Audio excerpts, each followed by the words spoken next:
सकाळचा नाश्ता करायचा म्हणजे डोकं अगदी बधीर होतं. काय करायचं सुचत नाही आणि आपल्याला आठवतं ते पहिल्यांदा कांदे पोहे आणि उपमा आणि सर्रास घरांच्या मध्ये हा प्रकार कोणालाही आवडत नाही किंवा खायला नको असतं. तर आज आपण पोह्यांचा असा एक प्रकार बघणार आहोत ना, हे पोहे खायला टेस्टी आणि हेल्दी देखील आहेत. तर इथे काकडी किसून जास्तीचं पाणी काढून घ्यायचं. हे काकडीचं पाणी नंतर तुम्ही कोणतंही पीठ मळण्यासाठी वापरू शकता. पोहे स्वच्छ धुवून भिजवून घेतले. याच्यामध्ये किसलेली काकडी, किसलेलं ओलं खोबरं मिक्स करून घ्यायचं.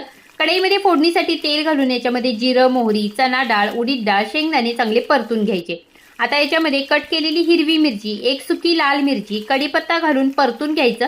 आता याच्यामध्ये भिजवलेले जे पोहे होते ते घालायचे. चवीपुरतं मीठ घालायचं. कट केलेली कोथिंबीर घालून चांगलं मिक्स करून घ्यायचं. गरमागरम आणि टेस्टी असे हे आपले साऊथ इंडियन स्टाईल कुकुंबर अवलकी पोहे तयार आहेत. खूप टेस्टी होतात. नक्की ट्राय करा आणि चॅनलला लाईक, शेअर, सबस्क्राईब करा.